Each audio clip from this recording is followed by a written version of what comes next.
All right, everybody, welcome to Ditching Mom Guilt. I am so glad that so many of you are here. If you could please feel free to throw in the chat, I would love to hear this morning, where are you joining us from and where are you in your momming? So where are you joining us from and where are you in your momming? While I wait for that to come through, let me go ahead and introduce myself. Hi, everybody. I'm Randi Braun. If we haven't had a chance to meet yet, I am an author. I am the CEO of the women's leadership coaching firm, Something Major. And I am also the mom of three amazing kids under 10. Oh my gosh, the chat is literally on fire. I'm going to come back to that in just a second. I am really thrilled to be here with you. Some of you have had the chance to meet over the years through my book, Something Major, the new playbook for women at work. And some of you might have heard the exciting news that I recently just announced that I'm writing a new book right now called It Shouldn't Be This Hard, which is all about how moms can survive and thrive the care crunch, because we know it is hard, but it should not be this hard. So in terms of what we're going to do today, I like to keep things really simple around here. I just shared with you a little bit about my family, about my writing, and beyond all the titles, beyond the things you can Google about me on the internet, I really just like to simplify it and share that my core job in life as an author and a coach is to help high performers crush it without feeling crushed in the process.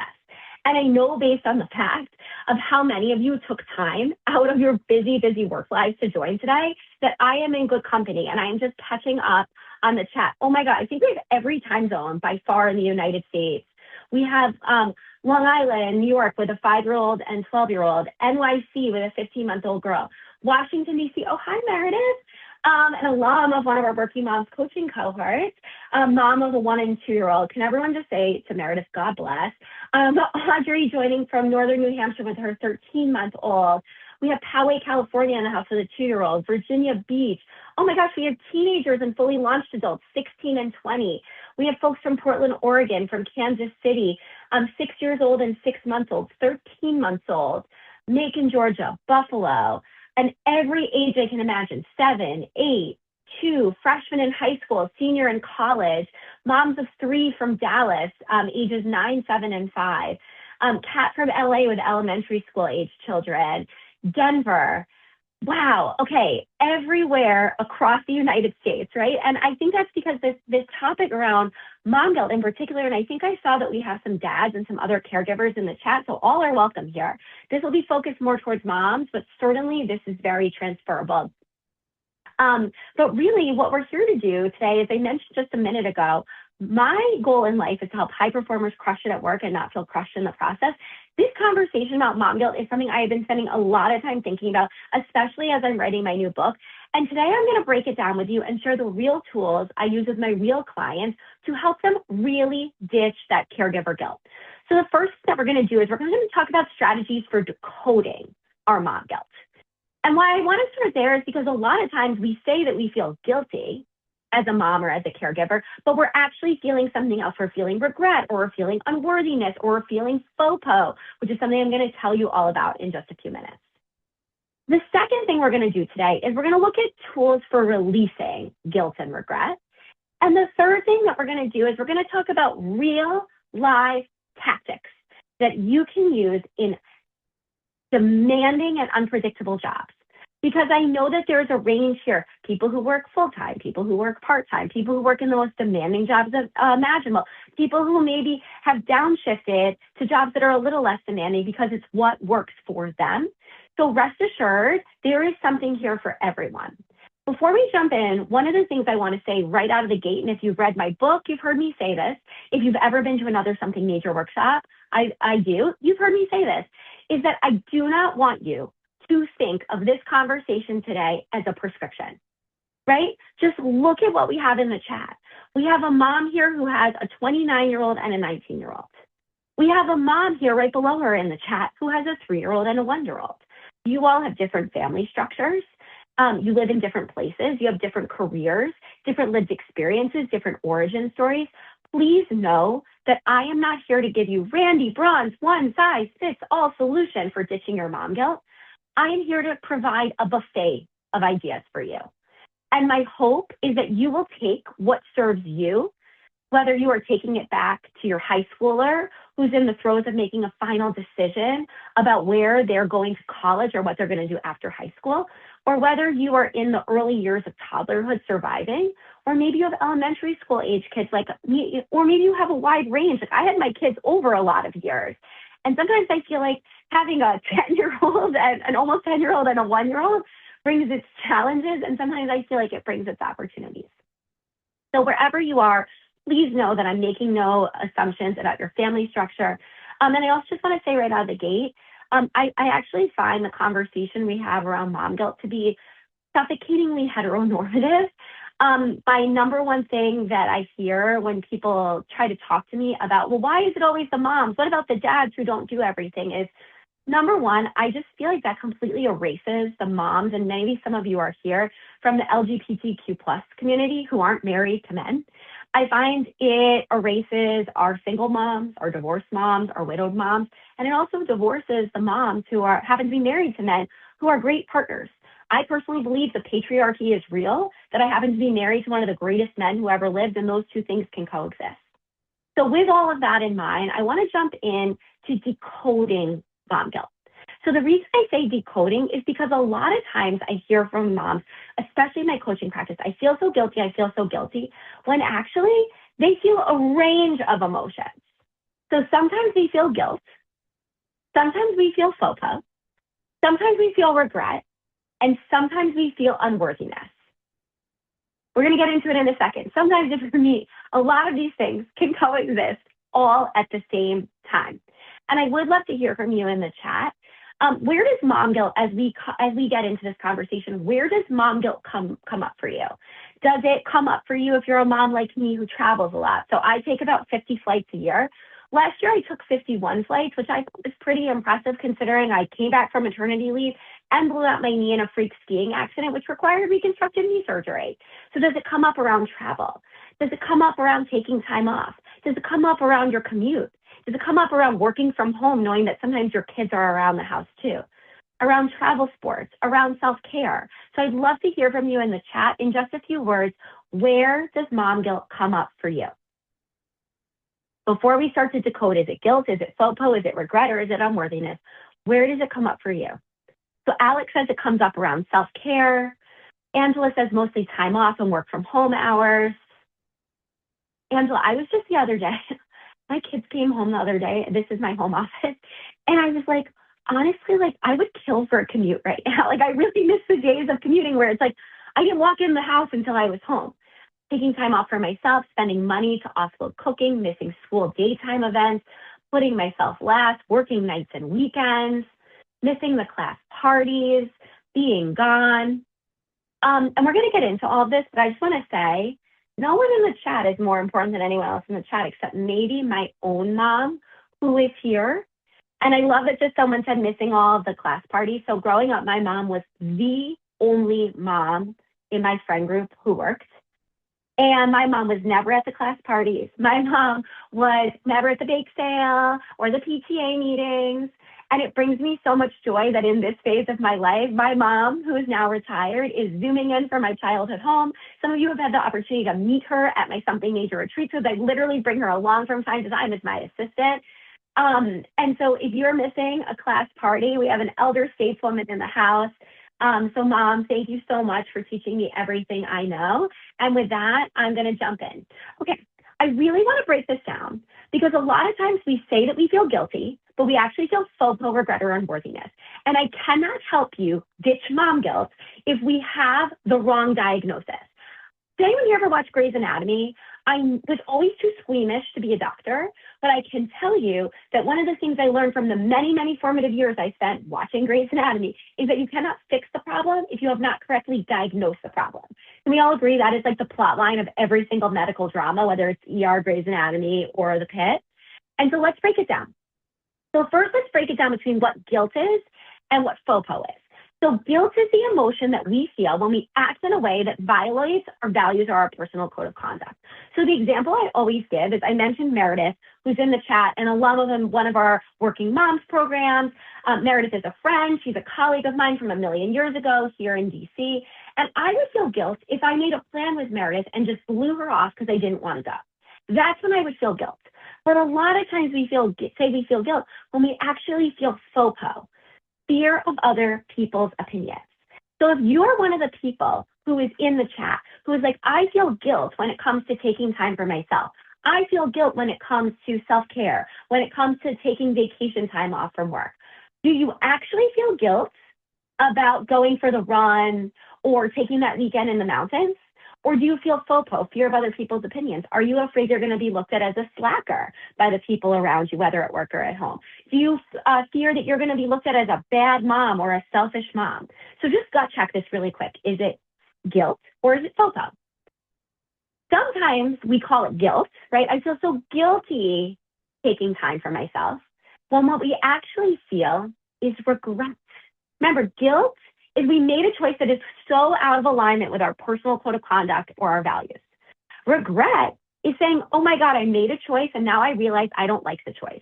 And the example I always give, this is my real working mom life as someone who had her first kid a little bit on the earlier side. Now I'm a mom of 3 under 10, but once upon a time I was just a mom of a 1-year-old. And I will never forget one of my best friends from high school was getting married and she had a bachelorette party. And I made the arrangements to leave the baby at home and go all the way to Las Vegas. And I had a horrible weekend. I felt so guilty the entire time. And it was not until many years later, wait, I don't have guilt about that choice that I made. I regretted my choice. Like, first of all, I didn't have any other friends, right? None of our other high school friends could come. It was just me, the bachelorette girl, and all these other friends from different phases of her life that I didn't really connect with. So I had taken my first meaningful time away from the baby to go spend a girls' weekend with a group of girls that weren't my girls. I wasn't getting any rest. I was basically having mandatory fun, staying out in Las Vegas till like 3 o'clock in the morning. I was sharing a bedroom with like 6 other people. Do you remember what you would kill for in those early months after having a baby? All I wanted to do was sleep. And for years, I couldn't understand. I would take all these other trips and not feel guilty about it. But this one I felt so guilty about. It turns out I didn't have guilt. I had regret. Same thing came up for me about a work trip that I took a few years ago. I was just so racked with guilt about this one trip, and I did not understand why I felt so guilty. It turned out, whoa. I didn't have guilt about the trip. I just regretted it. I regretted agreeing to certain dates on my calendar that I didn't like. So that's why you also have to understand, wait, do I feel guilty or do I feel regretful?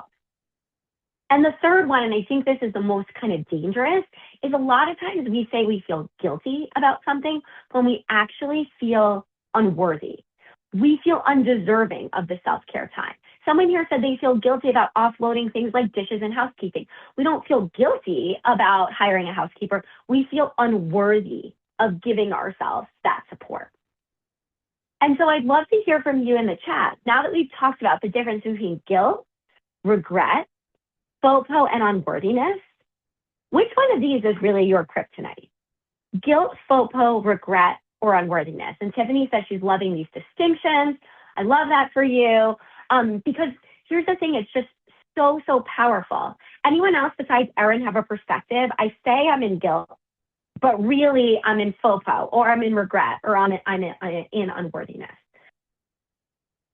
A lot of FOPO, fear of other people's opinions in the house. And while these are coming in, I also just want to say, sometimes I think that FOPO, that fear of other people's opinions, I know this is going to be counterintuitive, but just stay with me for a second. I really believe that FOPO can be an inside job. I will never forget when my middle was born. I had my 2 kids in 2 years and 6 days. Who's counting? My first 2 kids. And during my second maternity leave, I left my job and a boss in an environment that I felt was very actively punishing against my parental status. And I took a bigger, better opportunity at a company that ended up being DC's largest homegrown tech startup. So like pretty busy job, right? 2 young kids. and had started something major in earnest on the side. And I had an amazing opportunity to go to London on this work trip. And I was not going to make the same mistake as Las Vegas. I went, but I made sure that I did the nights right. I had my own bedroom. And I was sitting there one night after all my meetings for the day were done. And there was no mandatory dinner. The night was mine. I was going to this incredible sushi restaurant. And I took a shower and I'm sitting in like the big cushy bathrobe. And I FaceTime in to my husband, who is at home with my mom, who is related here in the Zoom, and my mother-in-law who are helping. And I'm like, how's it going? And they're like, oh my God, the baby, my baby at the time, for the first time. And I remember sitting there being like, oh my God, as a first-time mom, that would have killed me. As a second-time mom, I felt so elated. I was like, wow, I cannot believe that I have created an environment where my kid can thrive without me and I can be sitting in London in a bathrobe, ready to go get sushi.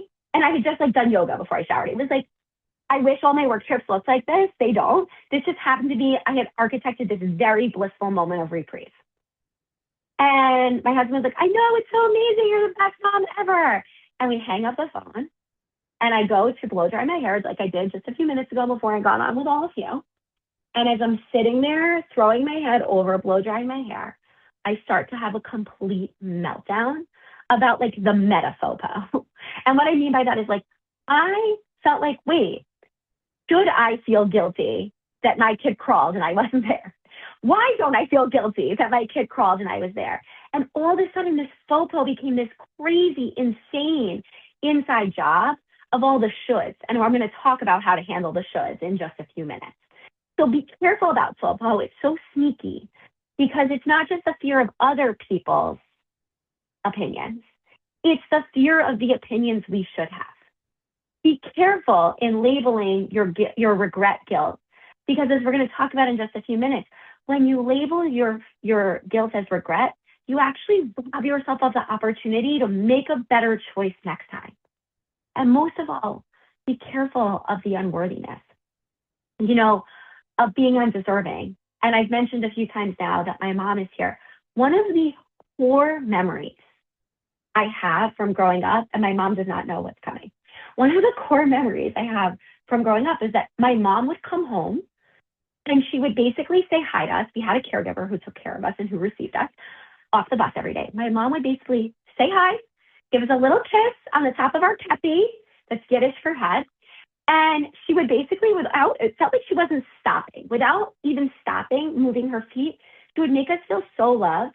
But she would kind of just glide past us down this super long hallway. We lived in a one-story house, down this super long hallway, close her door, watch the end of Oprah, and she would reemerge at 5 p.m. in her sweatpants. And for the longest time, I was like, oh, that's just like what moms do when they come home from work. They go into their room, they watch Oprah, and they wear sweatpants. And I feel so grateful that that was the message that was modeled to me, that Oprah and sweatpants is part of being a working mom.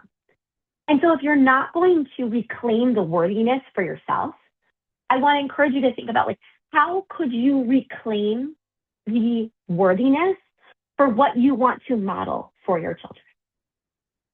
So with that in mind, before we go into some of our tools, we're going to talk about 5 different tools today for ditching mom guilt, guilt being an umbrella term for ditching the guilt, the FOPO, the regret, the unworthiness.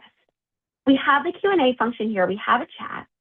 Any questions for me before I go on? And just so you know, I left quite a bit of time at the end for asking me anything for questions as well. Any questions? And I'm just going to catch up on the chat. Lauren says, FOPO, get a lot of comments from the in-laws. Let me also just say that. How many of you just throw me a chat, an emoji in the chat. How many of you have ever felt wounded or at least perturbed by feedback you get from other people?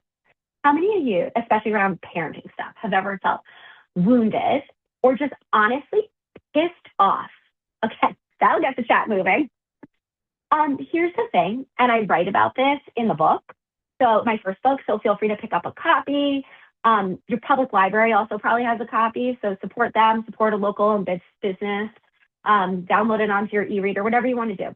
One of the things I talk about in this book in the feedback chapter is to remind you that feedback tells us a lot more about the feedback giver than it does about the feedback receiver.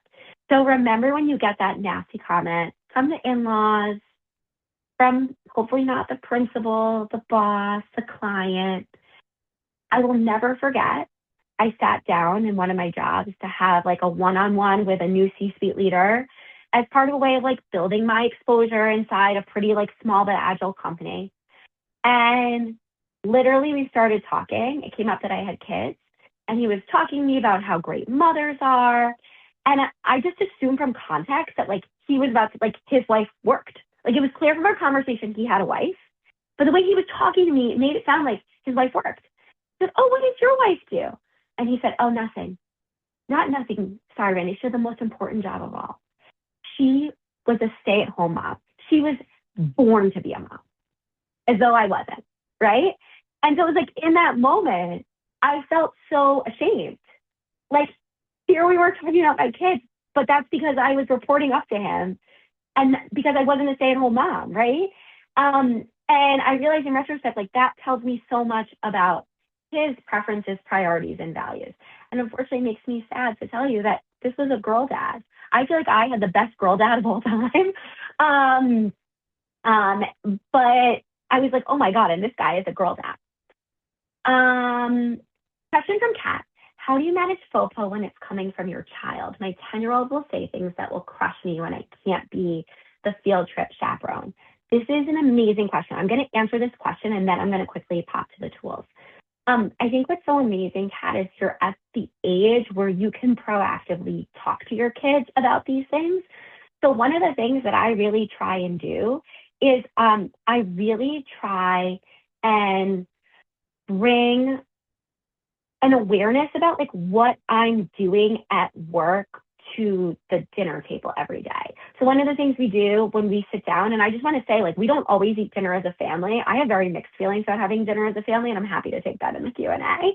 But one of the things I always sit, even if I'm not eating with them, I try and sit with my kids at dinner. Keep in mind, big asterisk, on the days I am home, right? I spend probably the equivalent of weeks worth of nights on the road. And one of the things we talk about every day is we talk about what was your rose and what was your thorn for the day. And one of the things I honestly try to do is I try to talk to them about what's happening at job.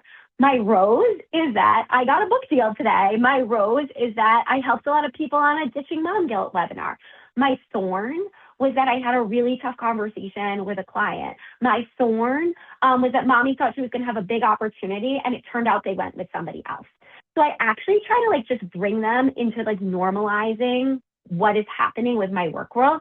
I also think that kids really pick up what you put down. Like I said, like my default was like my mom was the only mom who worked, but what she modeled for me was like, my mom really actually loved her job. And it wasn't until I got very much older that my mom told me she always had such bad Sunday scaries. Because I never knew that, because what I saw from my mom was my mom really enjoyed her job. And even on the day she didn't enjoy it, she enjoyed parts of her job. Like in a time before personal branding was a thing, my mom always loved getting dressed for work, right? So like I would sit with my mom in the closet before I went to school and watch her pick out her outfit for work. Or my dad had this super demanding, unpredictable job. And it was just like, this was a time before cell phones, right? Our phone would literally ring in our house from literally London. We were living in New York, from London, from Sydney. And it was just like, that became like my default. And so Kat, what I feel curious about is like, where can you be reframing? And I'm not a parenting expert, but from the working part of the work mom side of the equation, where can you reframe the conversation about like sharing proactively about what you're doing? Or to explain, like some moms can go on the field trips and some moms spend more time on the weekends, right? Some moms only have the work, to go on the field trip. I know moms who have done shift work overnight or on weekends to be home for certain things during the day, right? So Kat, that's personal to you and your family, but I'd love to hear how that lands with you. And one more question from Megan. Maybe you can cover guilt associated with having to work at all rather than being a stay-at-home mom.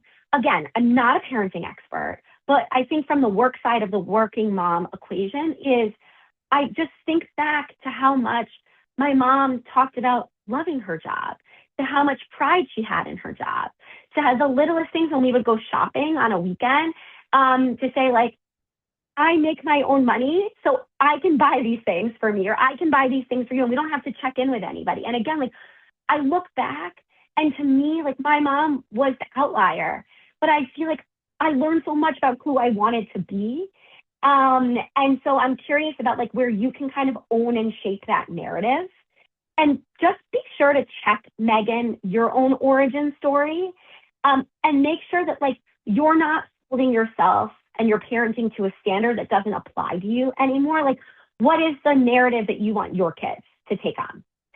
So I'm going to keep moving. It's also a little hard for me to catch up with questions in the chat. If you could use them in the Q&A, that will just help me make sure I don't miss your question. All right, so we're going to talk about 5 different tools for ditching the mom guilt. The first thing I am begging you to do is to reimagine this idea of balance. I feel like we have this idea of balance in our culture that has been so commodified, so simplified. And we have this idea that balance is like, well, every single day I get little Becky on the bus at 9 a.m. and miraculously make it to my high-paying job that will allow me to seamlessly save for her to go to college at 10. And I do all of my work by 3:30 so I can go home and retrieve little Becky off the bus and take her to her 17,000 extracurricular activities so that she has an enriching childhood. And after I get little Becky dinner that, of course, I cooked myself because I'm the mom, I then go to my nightly yoga and sound bath meditation class before doing my rest work and my skincare and tucking into bed at 9:30. That is not my life. If it is your life, I'd love to hear from you. Would love to hear all about it. That is something that influencers make up on the internet. We need to change the narrative around balance. Balance is not a perfect schedule. It is not a perfect choreography of anything. In my mind, balance is learning how to surf the waves. And I think a lot about my book tour. When I went on my book tour, even though I had one of the only Wall Street Journal best-selling business books written by a woman for women, nobody asked me on my book tour about business. What they asked me was, oh my God, Randi, how are you balancing it all, right? And I'm happy to answer that question. But I also just want to point out that no other man who was on the Wall Street Journal bestseller list with me that week, that month, that year probably got asked that question as frequently on his book tour as I got asked on mine, right? And the answer is that I really do believe that balance is learning how to surf the waves. There are times where you are waiting and just sitting in that lull, waiting for the next wave. There are times where you are riding the wave and you cannot get off the wave until the wave is over. There are times where you crash because you thought you had the wave and it turns out you did not have it, right? And I tell people all the time, there was no balance on my book tour. This is me in Times Square. You can see my book right here on the NASDAQ Marketplace board. I had won this big award. And this was the prize, was seeing my book literally in lights in the middle of Times Square. And for the 100 days that I was on the first leg of my book tour, there just wasn't any quote unquote balance, right? There was no being there for bedtime. There was being in 3 different states in 2 days across 3 different time zones that didn't even make sense. It was like East Coast to Mountain Time, Mountain to Central, Central to Pacific, Pacific to Eastern. I was tired all the time, right? And I didn't hold myself to the standard of finding balance in the day-to-day. I was riding the wave. I was trying to make safe choices every single day about the micro moments of what I needed to make sure that I didn't wipe out on the wave, but I was very aware that I was on the wave. And for those 100 days, I pushed and pushed and pushed and pushed. And what did I have on the other side? A sabbatical summer. I took most of July and August off that year, of course, running my own business. You never really have full-time off. And that's a deal I made with myself when I decided to be an entrepreneur. It doesn't mean I don't have self-care. It just means I'm very plugged into the realities of running my business at the level it operates at. And my balancing act was taking that deep time off over the summer. And so I want you to think about, like, where have you been holding yourself to a standard of balance that's not achievable for you? And what would balance look like? Is balance finding more micro adjustments on the daily of saying, you know what? I actually need more small pieces of self-care in my day-to-day. I need a 15-minute walk by myself. I need a buffer zone between when I have my last call work from home and when my kids come home.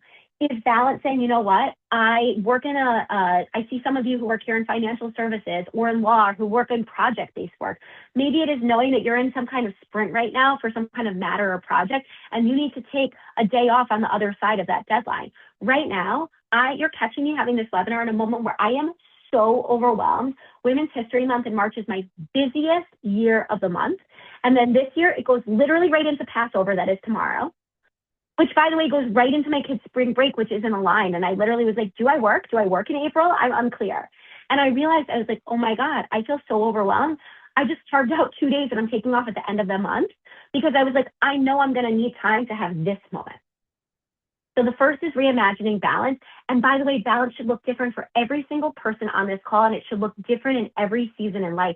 What you need for balance as a mom of a 29-year-old and a 19-year-old is different than what you need for a 1-year-old and a 2-year-old, and even what you're going to need when those kids are 4 and 5 or 17 and 18. The second tool I want to offer you, and I'm going to come to questions in just a minute, is about rethinking regret. And I think one of the things that we don't do when we feel regret is analyze it. We spend a lot of time and energy burying it because a lot of times we feel ashamed, and that's the perfectionism in our culture. We feel ashamed that we have not made the right choice, the perfect choice, the best choice. And instead, I want to encourage you, instead of hiding from your regret, instead of bullying yourself over your regret, I want to encourage you to reclaim your regret and ask yourself 3 questions that I consider to be part of my regret recovery toolkit. And these are genuine questions I ask myself when I feel regret.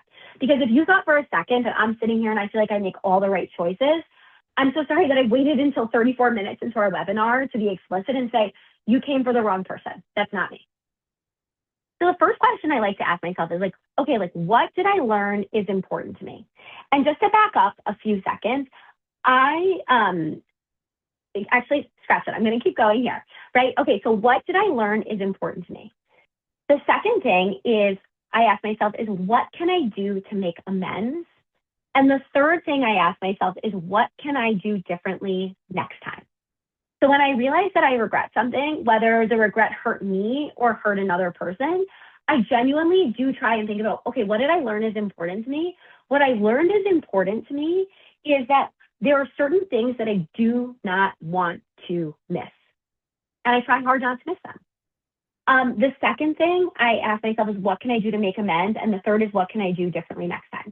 So sometimes we regret things that are outside of our control. A few years ago, I run 3 retreats a year. Just came back from one in Mexico City. I have one coming up in October in Montreal. But once a year, I also run a local one in Washington, D.C., just a day-long retreat. And incredibly, so many of you come from all over just to spend the day with me in D.C. And a few years ago, I went out of my way to make sure that the retreat date didn't fall on one of those last days of school where they're always calling you in at the last minute for like the promotion ceremony and the student award and blah, blah, blah. But it turned out that this year they felt like it was too compressed, so they were spreading that out. And they hosted my son's kindergarten promotion the day that I had a retreat on the calendar. I already had 20 women flying in from every time zone of the United States of America, and I literally could not change the date, but I regretted being there. And so I worked through these questions. I said, okay, well, what did I learn is important to me? What I learned is important to me is like I actually really do want to be there, and I need to figure out how to prioritize that in new ways. The second thing, as I said, what can I do to make amends? And I was chatting about this with a client of mine who had 2 fully launched children in their late 20s and early 30s who was going to be at the retreat. And she said, hey, why don't we record a video saying congratulations from the whole group to your kid? Which, by the way, my kid loved when we got home. And the third thing I realized is, oh, what can I do differently? And what I've done ever since is I have literally reached out to the school starting in September, October every year saying, hi, friendly reminder, I'm your mom who travels and does all the events around the country. I need to know if there are any blackout dates in May or June that I should know about that aren't on the calendar, taking it into my own hands. And if you haven't, by the way, read this book, The Power of Regret by Daniel Pink, I highly, highly, highly recommend it. And there's this quote that he has that I just love. Regret makes us better and regret makes us human. And so I want you to think about that thing you've been feeling so guilty about, that you've been beating yourself up about, that you have regrets about. What is it that is going to make you better and make you human? Don't call it guilt. You'll never get the chance to think about how you do it differently next time. I encourage you, tool number 2, if you really want to ditch mom guilt, is to learn how to really sit in your regret Ask yourself these questions and remember that regret gives us a chance to do better, do differently next time and make new choices. The third thing I want to encourage you to do is to practice something I call the perspective remix. I developed this in something between a rage and a panic when one of my other kids was in kindergarten a few years ago. And I got her in the middle of the day. And I don't know about you, but I do not like getting calls from the school in the middle of the day. Nothing good happens when the school calls in the middle of the day. Can we all agree on that? And my kid's kindergarten teacher gets on the phone and they go, Randi, we just wanted to make sure you were okay. We missed you today. And of course, now I'm like racking my brain. What is it? What is it? What did I miss? What did I miss? There had been an open house in the classroom and I had literally just missed it. You know how it is. The school sends so many emails that you like don't read the emails because there's so many emails and then you ultimately miss the important thing that was in the email. And I was just so in my guilt and freaking out because it really was guilt. It was a violation of my personal code of conduct and my values to not show up. Like showing up is a value of mine. And before I knew it, I just like kind of started just like frantically journaling, maybe because I'm a coach. But before I knew it, I had basically divided in the middle of my notebook, and I wish I had taken a picture, into 4 quadrants. And I realized I was like basically writing the same thing over and over again. I was trying desperately to remix my perspective. And I was, all of a sudden, the more I was writing, I was feeling weird gratitude and I was feeling lessons learned and I was feeling problem solving. And so I want you to take a picture of this right now. I'm going to explain how to use it in just a second. But the next time that guilt hits, I want you to come back to this and practice your own perspective remix and ask yourself, where can I find gratitude? What can I be grateful for here? Problem solving, how can I fix this? Observation, what do I see looking in? And lessons learned, what can I do differently next time? And so I started just frantically writing in my journal, okay, what can I be grateful for? I was so grateful that the teacher called me and that I had a preview of this before my kid got off the bus, because that gave me a chance to catch question earlier, to kind of like think about how I was going to not spin the narrative, but how I was going to apologize and not be caught flat-footed on the narrative. The second was problem solving. How can I fix this? I was like, oh my God, I have to call the teacher back. And I was like, hey, is there like another day when I can come into the classroom? And I literally came in the next day. The third thing was observation. And I find this is really helpful when I'm just in that place of bullying myself about why didn't you do it right? Why didn't you do it better? Is kind of zoom out and just like pretend like almost like if I was an anthropologist looking in with my binoculars, like what would I see as like a disinterested third-party observer? I would have seen a working mom who was trying her best and who missed the email, who felt awful. And the fourth thing was lesson learned. What can I do differently? I have been so much better about the emails ever since. And so when you're really, really caught in the guilt, I find that this perspective remix, again, remixing your perspective from guilt to gratitude, problem solving, observation, lessons learned. And it's not about glazing over what happened. It's about taking control of a situation that happened that you feel god awful about so that you can take back some of your power. Because if there's anything I've noticed, having an almost 10-year-old, almost 8-year-old, and now the 1-year-old, they show me how fast it really goes. And I hate when people tell me how fast it goes. Like, thank you so much for that information. I know I'm already just trying to keep it all together. But it really, really helps me hold myself to the standard of being present and trying my best without bullying myself, and giving myself the permission to make better choices next time. I'm going to go through 2 more tools, and then I'm going to take it to the Q&A. So if you have questions, I love seeing them come in. Please feel free to pop them there. The fourth tool that I want to share with you, and this one has been absolutely life-changing for me, is we have to stop solving for choices, and we have to start building systems. So I realized that one of the big drivers I was having of my guilt, of my FOPO, of my regret, of my unworthiness, and I've had them all at different times, was I felt like I was just playing whack-a-mole on all the things that come up in my life, like work trip, whack-a-mole, summer vacation, no care, whack-a-mole, spring break, whack-a-mole. And I found that what was really helpful for me was to start to figure out how I could design systems, not choices. And I love this quote from Eve Rodsky. All a system is the ability to know you're making decisions before you make that decision. And so, Kat, going back to this, I find it's really helpful to the question you asked about like how do you handle chaperoning the school field trip, is to have a system for how I handle the field trips. The system in my house is I do not go on the field trips, and I have a conversation with my kids about that. I have a system in my house about what drop-offs and pickups I do. Now, what's helpful about the system is my schedule can be different week to week. But what's helpful when we operate from a system is that all the people in my house, my kids, my husband, myself, we have a sense of, okay, mom does this and dad does this. Or I know that we have different people and different care solutions, right? Like maybe like mom does this and grandma does this, or nanny does this, or friend does this, or cousin or aunt does this, or kid does this by themselves. One of the best systems I've ever seen was from a client of mine who was a single mom. She had one kid in high school, one kid in middle school, and like a younger toddler.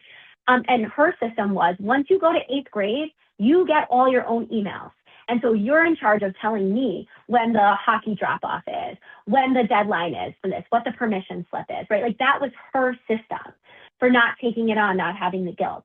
And so I encourage you to think about if there's things that trigger you that feel guilty, whether it's self-care, as that came up before, whether it's about the field trips or not being there, where do you need a system where basically you have a baked-in policy that every single person has alignment with, whether it is a set carpool with somebody or a set policy on I don't do field trips, whether it is an exercise class that you go to on Sundays at 11, or something else. I remember in the early days, one of my actual choices that I felt totally guilt-free about was I actually would skip a bedtime once a week. And this was something that I worked out with my partner.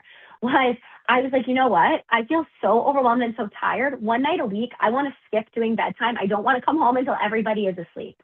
And I remember getting so much flack because there's so much judgment on moms from other moms. So please, if you're in this room with me today, be a cycle breaker on that.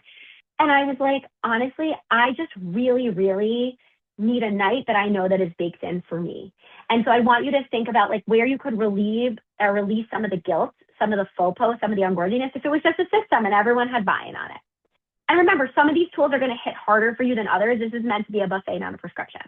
The final tool before we get to Q&A is really all about getting curious about the should. I find a big driver of guilt, of FOPO, of regret and unworthiness is I should do this, I should do that. And it's one of my clients, a working mom, said to me a while back, she said, I just have to stop shoulding all over myself. Shoulding, S-H-O-U-L-D, shoulding all over myself. And so I just want to remind you, as you think about ditching the mom guilt, the FOPO, the regret, the unworthiness, when you hear should, and usually should, by the way, is an inside job, whether it's from yourself or from your in-laws, as someone put in earlier, I want you to gut check yourself. Wait, whoa. Are these my beliefs or somebody else's that I'm hearing this should from? Because that matters. And yes, there will be a copy of this recording. Everyone who signed up will get it via email. The second story I want you to ask, the second question I want you to ask yourself is, wait, is this story fact or fiction? I don't know about you, but sometimes like we concoct these like elaborate stories in our head about what's going to happen if we don't go on the field trip, if we don't answer the email, if we don't say yes to the work trip, if we don't show up to the meeting, if we ask to reschedule, if we ask to clarify a deadline. And we spend a lot of time and energy architecting these stories about all these things that are going to happen and what we should do accordingly. Please take a beat, take a breath, and ask yourself before you operate from a place of should, is this story I'm telling myself fact or fiction? And my favorite question to ask when I'm stuck with, oh, I should do this, I should do that, is like, what else is possible here? And I can tell you that that should has brought me through to some of the most creative, especially childcare solutions I have ever thought of in my life. Like, for example, I don't know about you, but when I was trying to find daycare, it was like the Hunger Games. And when I finally found daycare for, at the time, my oldest, who was my only, it was a 20-minute walk in the wrong direction from my work and my husband's work. So we had to spend 20 minutes going to then add to our commute to go to work. And it was killing me. And I was like, oh, well, I should just be happy I have childcare. I should be happy she has a spot. I should be grateful I get to drop my kid off at daycare. And I was like, whoa. What else is possible here? One of my babysitters had mentioned in passing that she was looking to make extra money. If you, especially here in DC, one of the things you might know we're famous for is people will do anything to get their feet in the door of a policy career. And most of the young staffers who work on Capitol Hill or around it are either there on mommy and daddy's trust fund, or they are there working 2 to 3 jobs to pay off their student loan debt and have a shot of one day being a legislative director. And she fell into the latter category. She was the first member of her family to ever go to college, and she was looking for more money. And she mentioned to me in passing, and I said to her, hey, you're looking for more money. Would you consider coming to my house every single morning and taking my kid to daycare on the way to your commute? She said, oh my God, I don't have to be at work until 9 a.m. and your house and your daycare is on the way to my commute. And so it ended up being, instead of succumbing to the shoulds and letting the mom guilt dictate it for me, or the FOPO dictate it for me, she had extra money. And I now had time to actually have quality time with my kid in the morning before they went to school, and also go to the gym before work.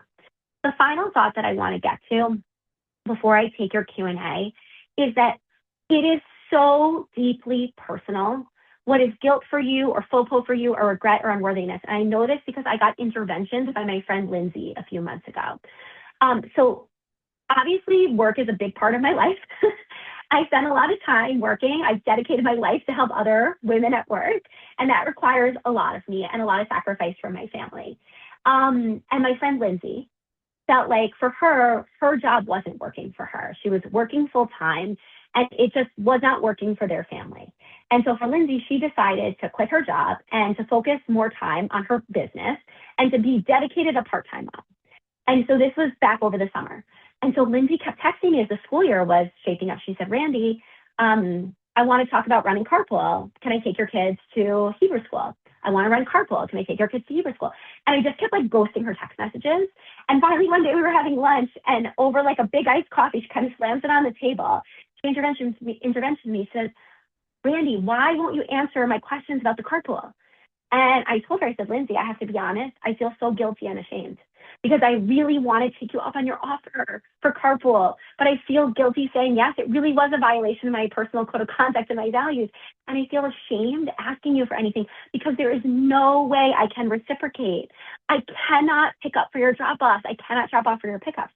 And she looked at me like I was crazy. And she goes, Randi, she goes, I know you can't do the pickups and drop-offs. That's why I'm asking you. Can I please help you? Your career makes you feel happy. This was the choice that I needed to make me feel happy. Please let me help you. This is what I decided I wanted to do to give myself the flexibility. And I realized like what was mom guilt to me and what was mom guilt to her were totally different. But when I let myself have the help, and when she opened herself up to asking for the help, that actually minimized guilt for both of us. Reducing her mom guilt was being around more. My reducing mom guilt was actually counterintuitive. It was letting other moms help me, because doing this, spending this time with you, doing what's required to do this on the road is actually what really makes me feel the happiest as a mom. So as we go to Q&A, I just want to talk about what you learned today. We talked about different strategies for decoding the different types of mom guilt, or the things that masquerade as mom guilt, FOPO, regret, unworthiness. We talked about tools for releasing regret and unworthiness. And we talked about tactics for reimagining balance, no matter how demanding or unpredictable your job is. As we go to Q&A, one of the things I want to flag is that starting on April 28th, I am running an 8-week program called the Working Mom Edit.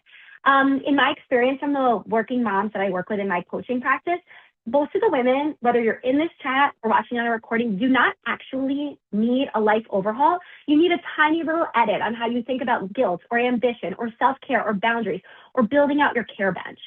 And so if you're in the headspace where you're like, something has to give and it can't be me because it shouldn't be you, I encourage you to check out the agenda. You can use the QR code. You can check out early bird pricing. And I'll leave that here as I take this Q&A. Okay, I'm gonna see. Nate said, what are all your sticky notes in the background? That is the storyboard for my first book. And this is the storyboard for the book I have in progress. And you're seeing some of the content that I'm thinking about today as I'm writing my book. Nate said, as an ally and a husband, how can I help my wife get rid of mom guilt? Nate, I don't know your wife, but I'm obsessed with the fact that you're here. A few things. Number one, tell her she's doing a great job. She shouldn't need your external validation, but it never hurt. Number two is take some of the load of these choices that might create guilt for her. Reading the emails from school, to chaperone or not chaperone the trip, to run the carpool. Take some of that off of her plate by taking on some of the mental load. Also, make sure that she has the things that she wants and needs that might create mom guilt for her. Like if she's having mom guilt about having time for herself, how can you encourage her and say, I want to take the kids to the playground, to the library, to therapy, to the occupational therapist, so you can take that time to run or to do something for yourself. Someone asked, what was the name of the book about shame you mentioned? Could you also repeat the quote about regret making us human? It was regret makes us human. And it's The Power of Regret is the book by Daniel Pink. Highly recommend. For those of you who said you have guilt about spending money on things to help support you, I will also recommend Time Smart by Dr. Ashley Willens. Time Smart by Dr. Ashley Willens of Harvard Business School. She studies how busy people use their time and their relationship to time and happiness. And Dr. Willens actually goes into the math about why paying for things like the more expensive gas near your house, the direct flight, or the housekeeper can actually make you more money in your life and your career. Let me see, backing up to some more of these questions. And by the way, while I'm taking questions, I'd love to hear from you in the chat. What is one thing you are taking away from today, right? So we talked about the difference between mom guilt, FOPO, regret, and unworthiness. We talked about the different tools. We talked about reimagining balance. We talked about the perspective remix, the regret recovery toolkit.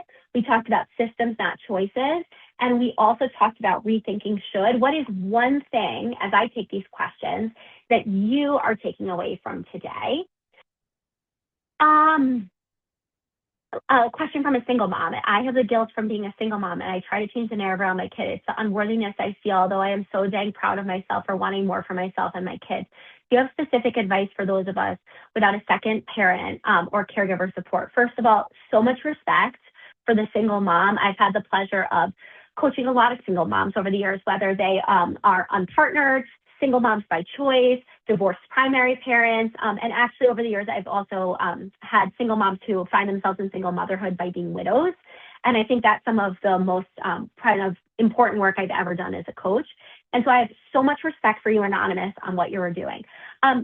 I really think, I can only speak from my own lived experience, but I love what you're doing about showing your kids that you want more for yourself and for them.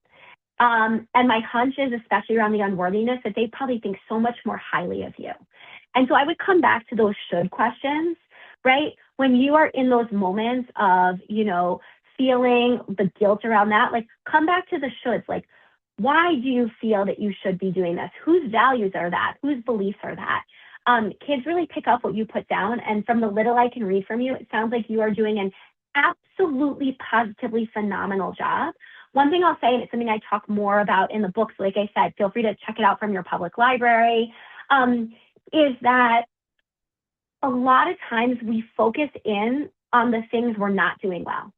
And the research shows that we're way more likely to focus on the weakness rather than the strength. But the research also shows that when we over-index towards the things we're already doing well, we are more successful and the stakeholders around us see our success more clearly. So please keep obsessing over the things you're doing well, celebrating the wins, and thinking about how you can build out your care bench. I actually think as a society, we have completely failed all mothers, but in particular single mothers, by having absolutely positively no care infrastructure.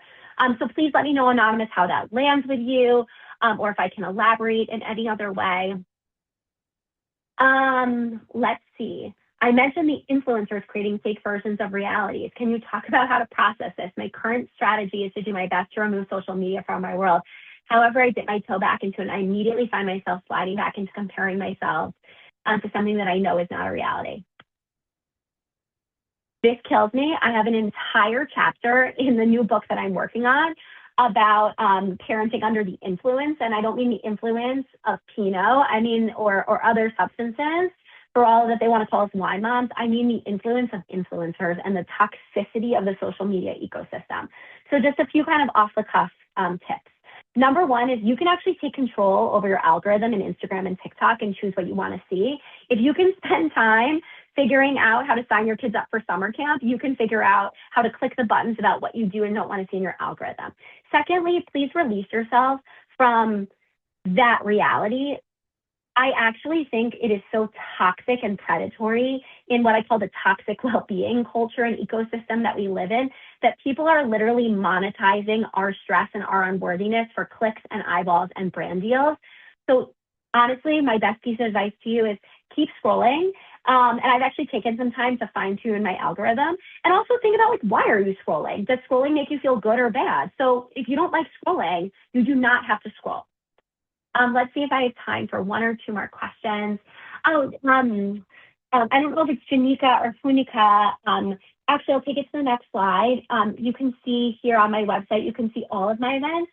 The retreat in DC is on May 8th. It's all about escaping the exhaustion trap.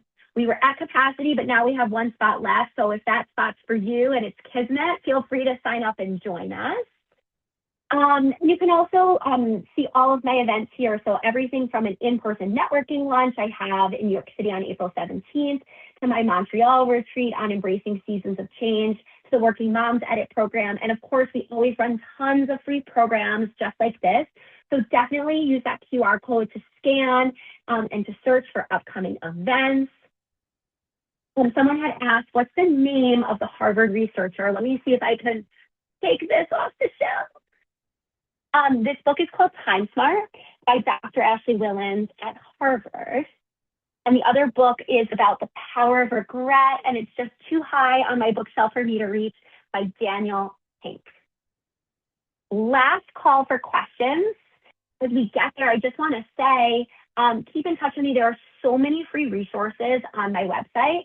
And if we are not already hanging out on social, literally, what are you doing? What are we doing? Please hang out with me on LinkedIn or on Instagram. I genuinely love following you. I love seeing what's happening in your lives. And as we close out this last minute, I just want to read some of the things that were in the chat. Will copies of the slide be available? The whole recording is going to go out to everyone who signed up. So your email, we'll send you an email blast. If for some reason you don't get it, just DM me on social and we'll send it to you. Tips, things that people are walking away with, rethinking the should, thinking about it as a wave and not a perfect balance, that it's not all guilt versus faux pas, regret, or unworthiness, realizing that there are mothers who are having the same daily struggles, while also like having completely different lives, reclaiming my worthiness, the rose and thorn thing for the kids. I don't even know where we found that, but somewhere we did. We're at time. I know every mom here is super, super busy. Thank you so much for spending this time with me. I hope that you left with something that makes you feel a little more empowered, a little less exhausted. And like I said, the easiest way to keep in touch with more tools, more tips, just throw me a follow on social. And if you had a question that you didn't feel comfortable asking in front of the group, DM me. If you have a question that comes up 2 weeks from now, DM me. If you have a win you want to share, DM me. Anyone who actually is on this webinar who knows me knows that I actually reply. I love talking to you all. And if you celebrate Passover or Easter, wishing you a wonderful holiday with your weekend. If you're off this spring break, I hope that you have fun, but please don't hold yourself to the standard of making it magical, because magic by definition does not exist in the real world. And I will catch you all next time. Take care, everybody.